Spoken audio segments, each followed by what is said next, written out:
I want you to picture a highly specific scenario. Um, think back to a physical space you absolutely loved as a child. Oh, yeah, like a childhood home or a park. Exactly. Maybe it is your old elementary school or, that little patch of woods behind your neighborhood or even just the house you lived in when you were like 6 years old. I have a very clear picture of my old middle school gym in my head right now. Right. So imagine walking up to that exact spot right now, today. You cross the street, stand right in front of it, and you were immediately hit with this vertiginous, almost physical shock. Because it is so incredibly small. Yes, it is so small. The school building that you remembered as this towering, cavernous castle is just, well, it's just a standard brick building. Yeah, the scale is totally ruined. And that park that felt like a boundless, terrifying wilderness where you could explore for days, it turns out it is just a tiny quarter-acre of grass right next to a highway. It is a profoundly disorienting experience. I mean, your brain is essentially experiencing this sudden, violent collision. A collision between Between a deeply ingrained mental map you've carried around for decades and the cold, unyielding physical reality standing right in front of you. It literally makes you dizzy because in that moment, you realize that your memory of the place and the actual physical coordinates of the place itself are completely divorced from one another. Right, the magical realm you remember never actually existed. No, it was entirely a byproduct of you being physically small, cognitively undeveloped, and, just completely new to the world. Right. And it leaves you with this very distinct feeling. It is definitely a specific feeling, Mm-hmm. but it is not nostalgia, right? No, it is not exactly nostalgia because nostalgia usually implies this warm yearning. And it is not exactly sadness because you aren't really mourning the building itself. So what is it? It is a highly specific, dizzying grief for a scale that you can never get back. So I have a question for you, the listener, as you sit there thinking about your childhood park. What is the exact English word for that specific feeling? I imagine anyone listening is currently, flipping frantically through their internal dictionary, just trying to find the exact label to slap onto that sensation. But they won't find one. That is the big revelation here. There is no word. None at all. The English language completely lacks a single dedicated word to name this incredibly common, universal human experience. I mean, I just had to spend a solid 2 minutes describing the spatial geometry of childhood memory just to make sure you knew what I was talking about. Yeah, you had to paint an entire scene. Right, because you understand the feeling perfectly, you have lived it, but you have no word for it. Which forces us to confront a pretty uncomfortable truth about how we actually communicate. What do you mean? Well, we tend to operate under the assumption that our language is a perfect neutral mirror. Like it just reflects the objective world back to us flawlessly. But when you hit a gap like that, you realize language is not a mirror at all. It is a highly selective filter. Okay, let us unpack this, because that filter is exactly what we are dissecting today. Our mission for this deep dive is to explore the bizarre, revealing, and sometimes incredibly beautiful world of linguistic gaps. It is a massive topic. It really is. We are going to figure out why some words have absolutely no translation and what those untranslatable words actually tell us about the hidden priorities of the cultures that forged them. We have some incredible source material to guide us through this. Yeah, we do. But to even get to the fun words, we have to tackle the massive underlying puzzle first. Does the language you happen to speak actually change the way you perceive the physical reality around you? To get to the bottom of that, we have to go back to one of the most polarizing debates in the entire history of cognitive science. Right. Because if we want to understand why missing words matter, we first have to figure out if words are the literal building blocks of our thoughts. Exactly. And that brings us to the Sapir-Whorf hypothesis. I was reading up on this. Benjamin Lee Whorf and Edward Sapir, these were early 20th century linguists, right? Yes. And their theory has essentially caused a century-long academic brawl. It is incredibly controversial. But before we get into the historical weeds of that brawl, I need to test a framework with you. Because when I hear the phrase language shapes thought, I can interpret that in two very different ways. Okay, lay them out. On one hand, is language a cognitive straitjacket? Meaning it physically binds my mind and completely restricts me from thinking a thought if I do not have the vocabulary for it. Right, that is one interpretation. Or, on the other hand, is language more like a paved road in a dense forest, meaning it just makes it significantly easier and faster to walk in a certain direction, even though I could technically hack my way through the bushes if I really tried. If we connect this to the bigger picture, that is actually the perfect distinction to make. because it completely cleanly separates the two historical eras of this debate. Okay, let us look at the straitjacket analogy first. In the academic literature, this is referred to as the strong version of the Sapir-Whorf hypothesis, or linguistic determinism. Determinism, that sounds pretty absolute. It is. This is the radical idea that your language literally dictates and limits the absolute boundaries of your cognition. Under this theory, you can only think what you can speak. So, if we apply that to the childhood nostalgia feeling I brought up earlier under the strong version, because I do not have a single English word for that spatial dissonance, I literally cannot feel it or conceptualize it. That would be the logical conclusion of linguistic determinism, yeah. If there is no word, there is no thought. But that does not feel right at all. I mean, I definitely feel it. And you're right to be skeptical, because modern linguistics and cognitive science have firmly and entirely debunked the straitjacket theory. It is almost universally rejected today. Oh, thank goodness. Why? What broke the theory? Human reality broke it, honestly. The consensus across decades of research shows that human beings are incredibly capable of perceiving and understanding things without labels. Like what? Well, pre-verbal infants, for example. They can understand complex spatial relationships before they have the words under or over. Oh, right. A baby knows if a toy is hiding under a blanket, even if they cannot say the word under. Exactly. And we can perceive thousands of minute differences in color shading, even if our language only has 3 broad color categories. So the straitjacket is definitively off.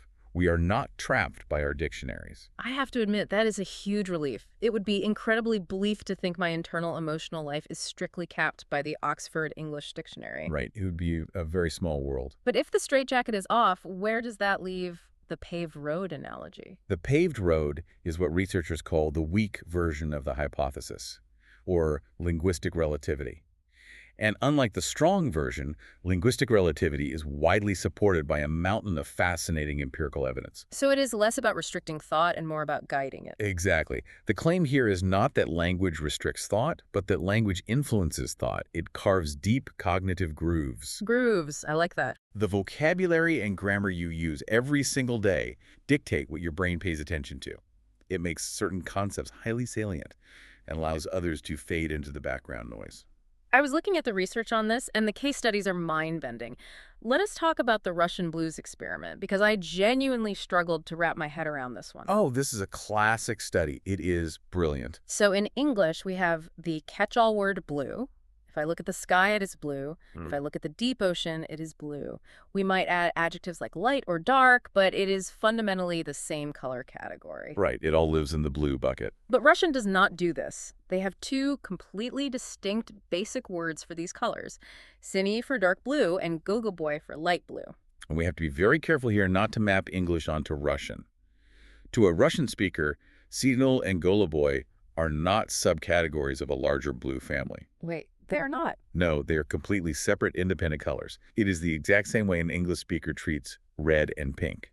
You would never look at a bubblegum pink shirt and call it light red. No, I would just call it pink. My brain categorizes it as a fundamentally different thing. Exactly. And Russian does that with the blue spectrum. Okay, so researchers set up this experiment where they timed how fast Russian speakers and English speakers could visually distinguish between different shades of blue on a screen. Yes, a classic reaction time test. And the results showed that Russian speakers were measurably, physically faster at distinguishing between 2 shades if those shades crossed the linguistic boundary, meaning one was Cine and the other was Goalboy. Right, compared to if the 2 shades fell within the same word category. But wait, I need to push back on this.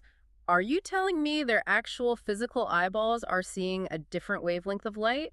Or are they just hitting a buzzer faster in a lab? Because those are 2 very different things. That is the crucial distinction to make. Their retinas, the physical photoreceptors in their eyes, are receiving the exact same wavelengths of light as an English speaker's retinas. Okay, so the biological hardware is identical. The hardware is identical. What changes is the processing speed in the visual cortex and the cognitive categorization that happens fractions of a second later. How does a word change processing speed? That sounds like magic. Because of the paved road we talked about earlier. Imagine your brain is constantly, subconsciously scanning the environment and sorting it into buckets so you can make sense of the world. Right, we are always sorting data. Because the Russian language forces its speakers to constantly, daily distinguish between Cine and Goluboy Just to speak grammatically and accurately, their brains have built a highly efficient, heavily myelinated neural pathway for that specific visual boundary. So the brain is physically optimized for it. Yes, the language demands they care about that boundary, so their perceptual processing optimizes for it. English does not demand we care, so our brains do not build the fast lane. We can still see the difference between navy and sky blue perfectly well, obviously. Of course, but it takes our brain a few milliseconds longer to categorize it because we do not have a dedicated separate bucket for it. That is unbelievable. The word literally trains the brain's processing speed. But if you think color sorting is wild, we have to talk about the Aboriginal compass. Oh, the Cook Thayor. This is one of the most profound examples we have. This case study makes human beings sound like they have internal GPS microchips. So there is this Australian Aboriginal language called Cook Thayor, and their relationship to physical space completely flips how English speakers operate. Completely flips it. In English, everything is relative to the speaker's body. If I am talking to you, I say, my coffee cup is on my right.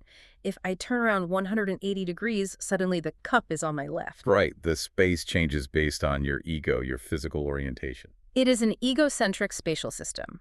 The universe revolves around my torso. Yes, you are the center of the grid. Exactly. Right. But Cook Thayor does not have egocentric spatial terms. They do not have words for left or right or forward or backward. They use absolute spatial terms, north, south, east, and west. Exclusively. And the implications of that are staggering when you think about the mechanics of daily conversation. I was trying to imagine this in my living room. If I want you to move out of my way, I cannot say step back. I would have to say take a step to the south-southwest. Yes, you would. Or if there is a spider on your leg, I cannot say, hey, it is on your left leg. I have to say, watch out, there is a spider on your eastern leg. Which means, in order to speak a simple, coherent sentence in Cook Thayor, just to ask someone to pass the salt, you must constantly, unwaveringly know your exact orientation relative to the Earth's magnetic poles. How is that even biologically possible? How does a child learn that? Do they carry little compasses around? No, they learn it because the culture demands it from the moment they are born.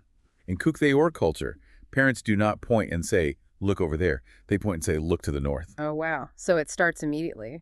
Exactly. So from infancy, a child's brain is constantly calibrating its internal map against the movement of the sun, the stars, the wind patterns, and the landmarks. That is a lot of environmental data to process passively. It is. And the cognitive result is profound. Because the language continuously forces this absolute spatial tracking, speakers of this language develop an infallible, constant sense of cardinal direction. I read that researchers tested this. They would put people in windowless rooms, right? Yes, they can be placed in a windowless room, spun around in a chair, and they will still know exactly which way is north without even hesitating. To an English speaker, that sounds like a literal superpower, but it is just neuroplasticity. The language dug a trench, and the brain filled it with an incredibly robust navigational system. It fundamentally alters their relationship with the physical world. They are anchored to the earth, not to themselves. And we see similar conceptual restructuring with how different languages map time. Now, I struggle to buy that time can be mapped differently. Time is just time. Yesterday's gone, tomorrow is not here yet. How does a language change that? Well, because time is abstract, humans have to rely on spatial metaphors to understand it. We cannot see time. Okay, that makes sense. In English, we encode time horizontally. We say the past is behind us and the future is ahead of us. We imagine ourselves walking forward along a timeline. Right, marching into the future. But Mandarin, for example, often encodes time vertically. The past is up and the future's down. Wait, really? How does that work in practice, like conversationally? In Mandarin, to talk about last month, you use a term that translates to upper month. Next month is lower month. Upper month and lower month. That is fascinating. And this is not just a quirky vocabulary difference. It actually changes physical gesture and cognitive sorting. How did researchers prove that? When researchers ask Mandarin speakers to arrange pictures of a person aging, they are much more likely to stack them vertically on a table. Youngest at the top, oldest at the bottom. Whereas English speakers will almost universally arrange them horizontally, left to right, just like reading a book. Exactly. The linguistic metaphor literally shapes the physical spatial architecture of how the mind organizes chronological events. Okay, so let me synthesize this to make sure we have a solid foundation before we move on to the next theme. Go for it. Language does not lock you in a box. It does not prevent you from experiencing the universe. But whatever concepts a language bothers to name, whether that is a specific shade of blue, absolute magnetic north, or vertical time, those concepts become culturally radioactive. Radioactive is a great word for it. They glow. Right, they become highly salient. Your brain optimizes to notice them, track them, and process them instantly. And conversely, whatever a language fails to name does not become invisible, but it fades into the background. It lacks the cultural spotlight. That is the perfect summary. The named world is the illuminated world. So if the vocabulary we use reveals exactly where our cultural spotlight is pointing, I think it is time we turn that spotlight back onto ourselves. Oh, this is where it gets uncomfortable. It really does. You and I, and the person listening right now, are navigating reality through the highly specific filter of the English language. So if a language shapes what we pay attention to, what specific, deeply carved grooves has English created for us? What does the English language obsess over? This is an incredibly difficult exercise, honestly, because asking an English speaker to analyze the English mindset is like asking a fish to analyze the concept of water. You are entirely surrounded by it. Right. You only realize the water has a specific temperature when you jump into a completely different ocean. Well, let us look at the anomalies then. The concepts that English has codified into single words that largely lack direct one-to-one equivalents in other major languages. And the first one that jumps out is a word I use all the time, but I never really thought about its origins. Serendipity. It is arguably one of the most beautiful words in the English lexicon, but its presence tells us a lot about what Anglo culture values. So, serendipity is the occurrence of a happy accident. It is that specific, joyous realization when you find something wonderful while you are actively searching for something entirely different. Like looking for a lost pen in your desk drawer and finding a forgotten love letter? Exactly. But where did this word actually come from? Because it does not sound Latin and it does not sound Germanic. That is because it was coined purely out of literature. In 1754, the English writer Horace Walpole coined the term in a letter to a friend. He just made it up. Pretty much. Yeah. He based it on a Persian fairy tale he had read called The Three Princes of Serendip, Serendip being an ancient name for Sri Lanka. Okay, and what happened in the story? In the story, these princes were constantly making incredible discoveries by sheer accident and sagacity while they were on completely unrelated quests. Walpole needed a word to describe this specific phenomenon of accidental brilliance, so he essentially invented serendipity on the spot. But here's what I find fascinating about that. Obviously, a human being in 14th century France or in ancient Rome experienced the joy of finding something good by accident. The biological emotion is universal. Everyone experiences happy accidents, yes. So why does it matter that Horace Walpole gave English a specific noun for it? Because nounifying an experience elevates it from a random occurrence into a cultural virtue. Before the word existed, finding something by accident was just a stroke of dumb luck. It was passive. Exactly.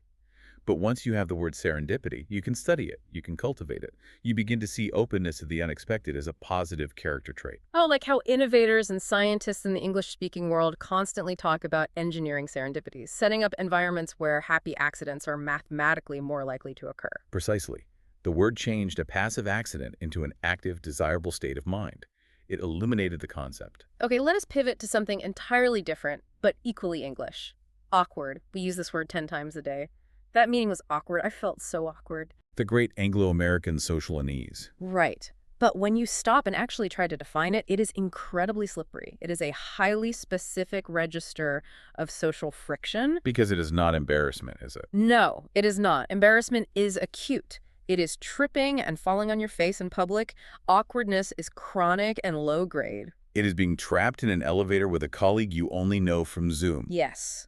Where you are not close enough to ask about their personal life, but standing in total silence feels weirdly aggressive. It is the paralyzing tension of ambiguity.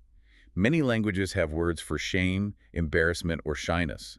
But awkwardness captures the very specific discomfort of unwritten social rules being slightly bent, but not completely broken. So nobody did anything wrong, technically. Yeah, right. No one has committed a crime, no one has insulted anyone, but the rhythm of the interaction has failed. Which points to a culture that is borderline obsessive about the minute calibrations of social interaction. We are hyper-aware of the invisible rules, so we need a word for when those rules misfire. We are very concerned with smooth social mechanics. And then there's the word seismic. We hear this constantly in the news. A seismic shift in the tech industry. A seismic election result. This is a perfect example of English metaphor in action. While every language on a fault line has a geological term for an earthquake, English has a distinct habit of taking violently physical, earth-shattering terminology and mapping it onto purely abstract, bureaucratic, or social changes. It is so dramatic. We take a standard stock market dip and compare it to tectonic plates crushing into each other. We love to physicalize abstract data. But I want to move to a cluster of words that I think reveals the absolute core of the Anglo-American psyche.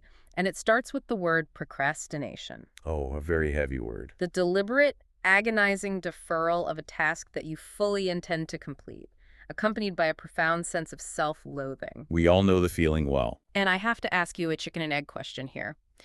Did English speakers invent the word procrastination because we are uniquely, biologically terrible at getting things done? Or did the invention of the word itself spawn the massive guilt complex and the multi-billion-dollar productivity industry we live with today? To answer that, we cannot look at procrastination in isolation. We have to look at the linguistic ecosystem it lives in. Let us group it with a few other uniquely English concepts. Let us take procrastination and pair it with feedback, fair play, and understatement. How do those all connect? They seem really different. They actually map the exact contours of the English-speaking mindset. Take feedback. Today, it is a standard corporate term. You give your employee feedback. Why annual reviews? But historically, it was an audio engineering term. It was literally the screech a microphone makes when it's too close to a speaker. Wait, really? It was purely mechanical. Yes. The corporate world borrowed it to sanitize the concept of criticism. It turned emotional critique into a mechanized, structured, productive data loop. Wow, it removes the humanity from criticism and makes it sound like an algorithm. Exactly. Then you have fair play, a concept heavily exported during the British colonial era. It is not just about justice. What is the nuance there? It is an obsession with following the procedural rules of a game, even when absolutely no one is watching, and expecting your opponent to do the exact same thing. It is an internalized rulebook. Yes. And understatement, which is not just a lack of exaggeration, but a recognized, highly cultivated cultural style. It is a polite defense mechanism to avoid overwhelming someone with emotion. Okay, so when you put procrastination, feedback, fair play, and understatement together, what is the picture that emerges? It is a picture of a culture that is hyper-focused on productivity, structured social mechanics, quantifiable performance, and maintaining polite, specific boundaries. So procrastination is not just a synonym for delaying. No, not at all. In many cultures, delaying a task is simply a matter of timing or prioritizing the present moment. But in English, procrastination is laden with moral failing. It is a sin against the god of productivity. So the word exists specifically to label and shame a deviation from the expected cultural norm of constant, efficient, linear output. Exactly. Having the word actually creates the guilt. It gives the guilt a shape and a name, which allows us to beat ourselves up about. And you can see this boundary drawing obsession in another massive English word, privacy. Privacy is perhaps the ultimate English export. We view it as a fundamental, almost biological human right. The idea that there is a personal sphere, an invisible bubble around me, my data and my home, into which the state or my neighbors cannot intrude without explicit permission. But sociologists and linguists will tell you that the Anglo concept of privacy is not a universal human default. It is a highly constructed idea. Really, other cultures do not value privacy. They value variations of it, but differently. German comes close with private sphere, but even then, the legal and social nuances regarding state intervention differ significantly. What about non-Western cultures? Japanese culture, for example, possesses incredibly complex architectures of public and private space. The concepts of hone, which means true feelings, and tatame, which is the public facade. But they are organized completely differently from the Anglo-American idea of an individualistic, impenetrable fortress. So having a singular, powerful, legally codified word like privacy reflects a culture that is deeply invested in defining exactly where the individual ends and society begins. Exactly. The boundaries are paramount. Okay, so we have carved out these incredibly deep cognitive grooves for productivity, for rules, for feedback loops, and for personal boundaries. Our spotlight is glaringly bright on efficiency and social friction. We see those things very clearly. But here's the inevitable flip side. If our spotlight is entirely pointed at productivity, what is left in the dark? If English is essentially a giant corporate HR manual mixed with the legal code, what vital, beautiful facets of the human experience is English completely blind to? This is where we step into the gaps. And often, exploring what a language cannot say is infinitely more revealing than exploring what it can. Because it shows us our blind spots. Exactly. If English is the language of commerce and boundaries, we have to look elsewhere for the languages of emotion, transience, and endurance. Let us take a global tour of the beautiful gaps. Yeah. And we absolutely have to start with German. Because if English is obsessed with what we do, German seems obsessed with exactly how we feel. Oh, the Germans are the masters of this. I have always been fascinated by German compound words. They have this incredible linguistic mechanic where they can just take three wildly different concepts, smash them together into one massive multisyllabic word, and perfectly diagnose the most complex human emotions. German possesses an unparalleled precision of emotion. They do not shy away from the contradictory, dark, or tangled feelings that English tries to politely understate. The most famous example, which we have practically adopted in English because we were desperate for it, is schadenfreude. Right, everyone knows that one now. It translates to the pleasure derived from the misfortune of others. It is that warm, slightly evil glow you feel in your chest when someone who aggressively cut you off in traffic immediately gets pulled over by a police officer. It is an undeniably universal human feeling. Every human experiences spiteful joy. But English was either too polite or rooted in too much puritanical guilt to name it with a single native word. We did not want to admit we felt it. Exactly. But German just named the reality of human nature. But German is not just about spite. The next word is so poetic, it legitimately caught me off guard. Weltschmerz. Ah, Weltschmerz. Literally translated, it means world pain. I was reading about how this word emerged during the German Romantic period with writers like Goethe. It is defined as the deep sadness you feel when you compare the world as it actually is to the world as it ideally should be. If we really analyze the psychology of Weltschmerz, it is a profoundly protective concept. Protective. How so? Well, it is not clinical depression, and it is not just a bad mood. It is the highly specific intellectual grief of an idealist confronting the brutal reality of human history. Right. It is the feeling you get when you scroll through the news, see endless cruelty or systemic injustice, and feel a deep, aching exhaustion because you hold in your mind a vivid image of a better humanity that we are constantly failing to live up to. Wow. By naming it, it protects the idealist. It tells the German speaker, you are not crazy for feeling crushed by the news. You are not alone in perceiving this massive gap between the ideal and the real. We have a systemic word for your systemic disappointment. Exactly. It validates the exhaustion of caring. On a slightly more panic-inducing note, we have tortuous panic, literally translated as gate-closing panic. The history of this word is incredibly literal. It refers to the physical panic experienced by medieval citizens trying to make it back inside the fortified city walls before the gates were locked at sundown. Because if you did not make it, you were left out in the cold, vulnerable to bandits or wolves. Yes, it was a very real existential threat. But the way it is used psychologically today is brilliant. It is the anxious, clawing feeling that time is running out to achieve your life goals. The panic of the closing window. Yes, it is the biological clock ticking. It is turning 35 and realizing you have not bought a house or written your novel. German took the primal, medieval terror of being locked down in the dark and perfectly mapped it onto modern existential deadlines. It is the ultimate 3 a.m. anxiety spiral, captured in one word. It perfectly distills the intersection of time and opportunity. Two more quick German ones because they perfectly capture the friction of daily life. Fingerspitzengefühl, which translates to fingertip feeling, meaning a highly instinctual tact or extreme emotional sensitivity required to handle a delicate situation. Reading the room with your fingertips. Yes, and my absolute personal favorite, verschlimmbessern, which is the act of making something significantly worse while you are actively trying to improve it. We have all done that. Yeah. You try to fix a tiny typo in a line of code, and you accidentally crash the entire website. Yes. Or you try to fix a wobbly table leg and end up snapping the table in half. Okay, transitioning from the German need to rigorously define and control emotional friction, let us look at a culture that focuses on surrendering to transience, the Japanese gaps. A completely different conceptual landscape. The words highlighted here reflect a totally different lens, a deep integration of purpose and a quiet acceptance of impermanence. The contrast is striking.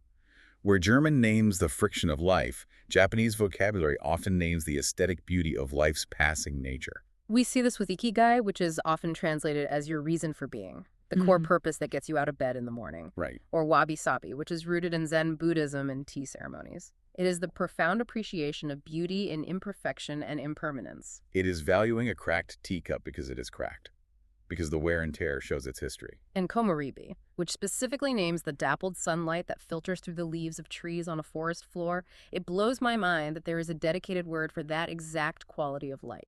Because that quality of light represents the fleeting, uncapturable nature of the present moment.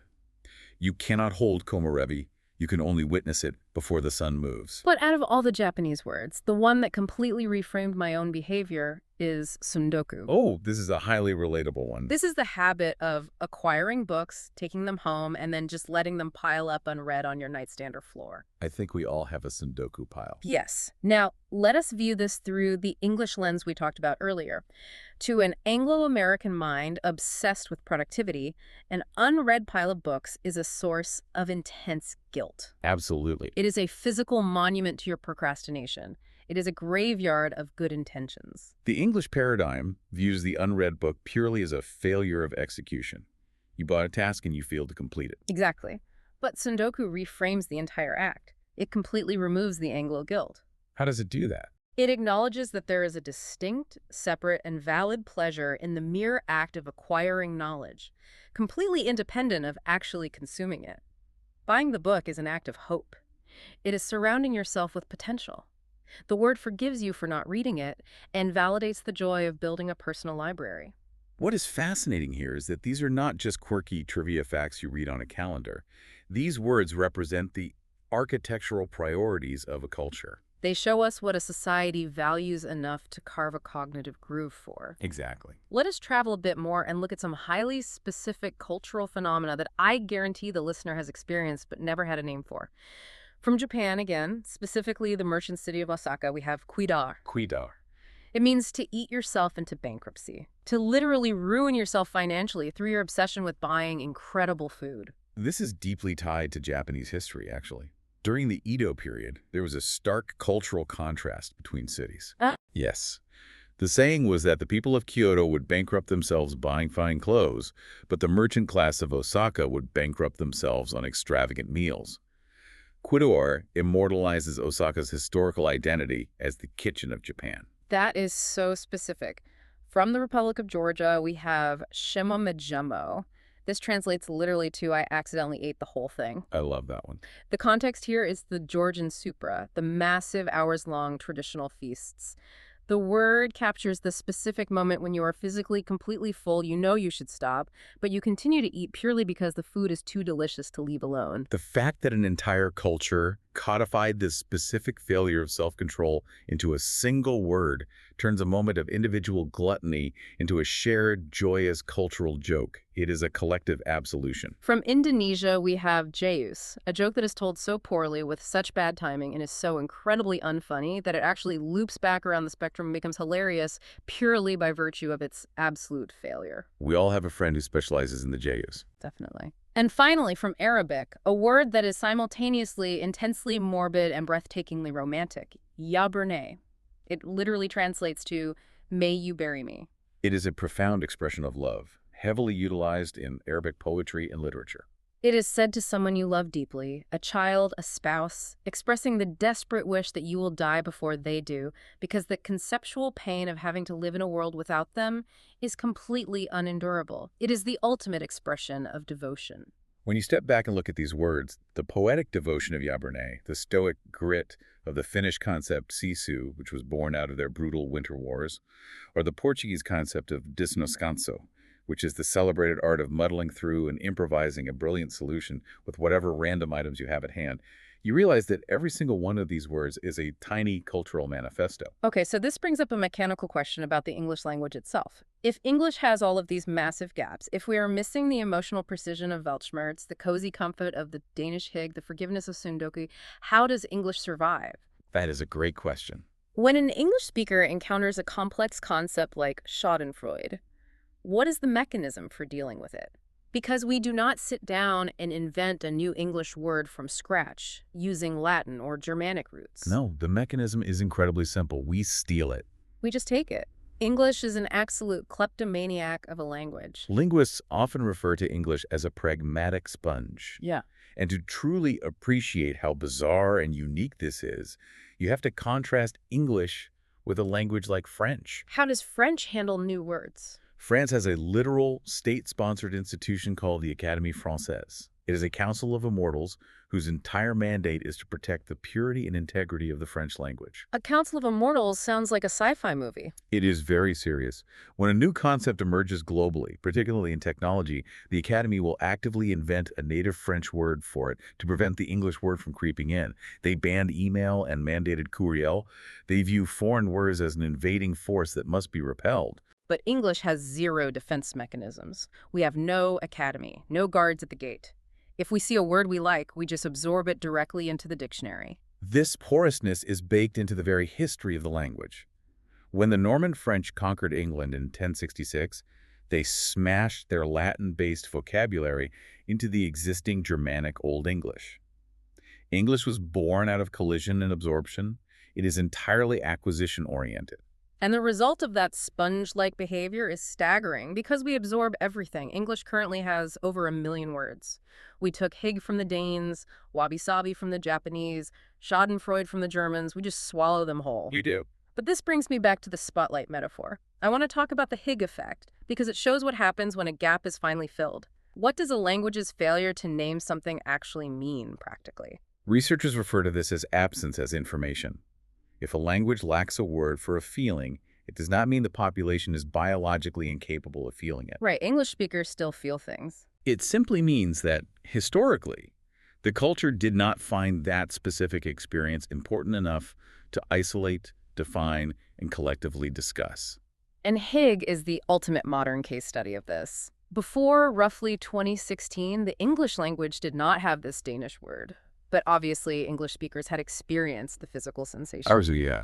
We have all sat in a warm, candlelit room while a blizzard raged outside, drinking hot wine with our closest friends, feeling a deep sense of unhurried comfort and safety.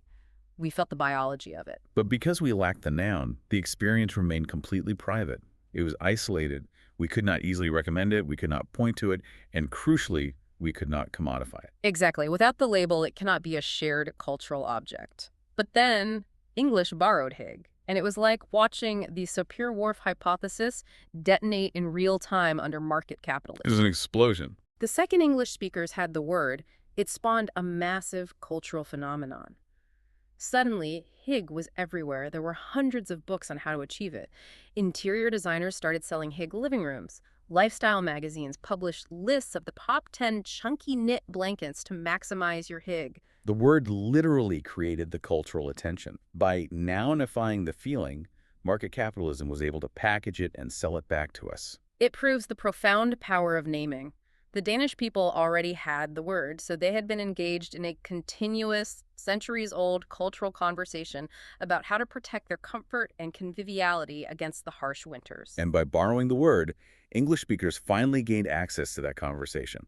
The word made the feeling actionable. Here is where it gets really interesting, though.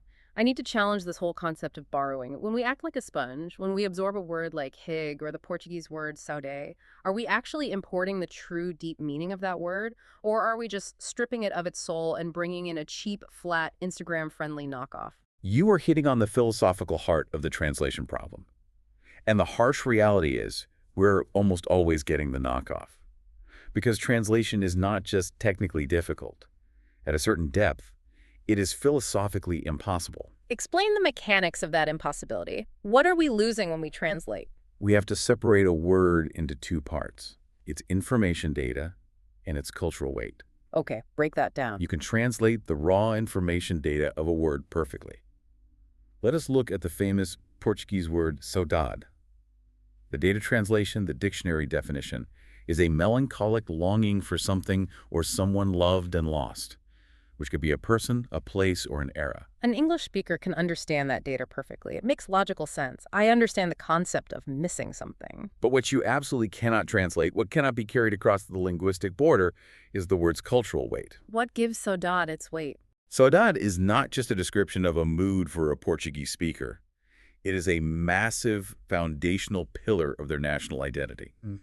It is inextricably connected to Portugal's history of maritime exploration in the 15th and 16th centuries. Oh, Because of the sailors. Exactly. It carries the ghosts of centuries of sailors leaving for the unknown ocean, the grief of the families left behind on the shores, the myth of King Sebastian who disappeared in battle and is yearned for to return. It is the lifeblood of their traditional fado music. Wow, that is heavy. When a Portuguese person says saudade, they are locating themselves within hundreds of years of shared, bleeding history. When an English speaker says melancholic longing, they are just describing a Tuesday afternoon. So the English speaker is wearing the word like a trendy new jacket they bought at the mall, but the Portuguese speaker has it woven into their literal DNA. Exactly. And the same principle applies to Ikigai. You can read a Western self-help book that translates Ikigai into a neat little Venn diagram with 4 overlapping circles: what you love, what you're good at, what the world needs, and what you can get paid for. I have seen that exact diagram heavily circulated on corporate LinkedIn feeds. It translates the mechanics perfectly for a Western audience, but it entirely strips away the intrinsic, deeply rooted Japanese relationship with societal duty, community obligation, and the specific, complex way Japanese culture integrates personal identity with collective harmony. It flattens it. You cannot just copy-paste a centuries-old Eastern philosophical concept into an Anglo-American corporate environment and expect it to carry the same spiritual resonance. It becomes a hollow shell. So the stark conclusion here is that words are not just definitions. To truly speak a word, to actually mean it, you must carry its history. You have to share the native associations and the generational traumas of the culture that forged it. Words are containers for culture. If you do not possess the culture, you are just making sounds. This brings us to a crucial pivot, especially for the listener. We have spent an hour establishing that every single language has massive cognitive blind spots. We have established that English is hyper-focused on productivity and blind to nuance, and that true deep translation is basically a philosophical impossibility. It sounds a bit discouraging when you put it like that. Right. So what does all of this mean for the person listening right now? What does it mean for someone who is actively trying to learn a new language, trying to cross these impossible borders? Is it a hopeless endeavor? On the contrary, it means the language learner possesses an extraordinary measurable advantage. And we can look at this advantage from 2 entirely different angles: the hard neurological science and the conceptual expansion. Let us start with the brain mechanics. How does learning a second language physically alter the brain? There's fascinating research by a cognitive scientist named Ellen Bialystock. Her work focuses deeply on the bilingual and multilingual brain. And the key mechanism she identifies is something called executive control. Executive control sounds like a corporate management buzzword. What does it actually do in the brain? It is essentially the brain's traffic management system.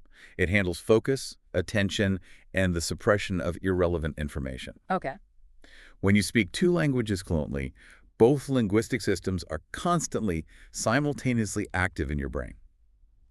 If you are a Spanish-English bilingual and you are currently speaking English, your brain's executive control system has to actively, continuously work to suppress the Spanish vocabulary so you do not accidentally mix the words up or use Spanish syntax. So it is like trying to hold a massive beach ball underwater while simultaneously having a normal conversation. It requires constant, invisible exertion. Precisely.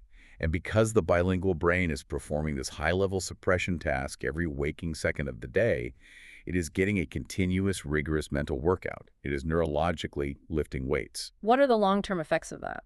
Over time, this massively strengthens the brain's executive control networks, leading to sharper focus, better multitasking, and a stronger ability to manage competing cognitive demands. It physically changes the plasticity and resilience of the brain. That is incredible from a biological standpoint. But I want to bring the focus back to the magic of the words themselves, because as cool as neuroplasticity and delayed cognitive decline are, the true advantage, the deeply human advantage, is not just about traffic management. It is about emotional and conceptual access. You were talking about the conceptual vocabulary advantage. Yes, it is about knowing more of the world. Think about the implications of everything we have discussed today. If you only speak English, your entire emotional palette, your ability to perceive the nuances of the human condition, is strictly limited by the boundaries of the English dictionary. You are trapped in the spotlight of productivity and awkwardness. But if you speak Portuguese and English, you suddenly have neural access to saudade. You do not have to just describe it clumsily, you can fully natively inhabit it. If you learn German, you actually gain possession of Weltschmerz. A single language strictly limits your perspective to a single cultural map. By holding multiple languages in your mind, you are not just learning a new set of phonetic sounds to label the exact same objective world. You are doing something much deeper. You are literally acquiring the ability to notice feelings, subtleties, and realities that a monolingual speaker literally cannot perceive because they completely lack the linguistic framework to catch them. You're building entirely new paved roads in the forest of your mind. You are expanding the borders of your perceived universe. So to the listener, I want you to internalize this. When you are learning English or any second language and you stumble upon a concept in your native tongue that simply does not exist in your new language, Yeah. when you hit that wall of untranslatability where you say, I just cannot express this in English, you need to understand that this is not a failure of your vocabulary. No, it is not a limitation on your part. It is an enrichment. You possess a piece of reality that the English-speaking world has not discovered yet. You are bringing a completely new lens, a new spotlight, into a dark room. You are the carrier of a cultural container that expands the human experience. We have gone on an absolutely staggering journey today. We started with the phenomenology of space, realizing that our childhood memories do not map onto physical reality, and discovering that English had a massive hole where a word should be. We dove into the century-old Sapir-Whorf debate, discovering that while language does not lock us in a straitjacket, it absolutely paves the roads of our perception. Literally altering the visual processing speed of a Russian speaker looking at the color blue, and giving an Aboriginal speaker a superhuman infallible compass. We then turned the microscope on the English language, uncovering a deeply ingrained cultural obsession with productivity, rules, and privacy, codified in words like procrastination and feedback. And we toured the beautiful gaps. We saw how the German language provides an architectural framework for emotional friction, how Japanese vocabulary prioritizes the aesthetic acceptance of transience, and how English acts as a chaotic, pragmatic thief, stealing words like hig to fill its own voids and accidentally commodifying them in the process. But as we look toward the horizon of how humans communicate, all of this raises a massive impending question. It really does. And I want to leave you, the listener, with one final, unexplored thought to ponder, something that builds on the absolute impossibility of true translation that we discussed earlier. Things are changing fast with technology. Yes, we are currently living through an era of exponential technological advancement in artificial intelligence. Imagine a future, one that Silicon Valley is actively trying to build right now, where AI creates a flawless, instantaneous, real-time universal translator. Imagine an earpiece that perfectly, instantly conveys the exact information data of every single language to everyone on Earth without any friction whatsoever. A world of total, frictionless, instantaneous global comprehension. Right.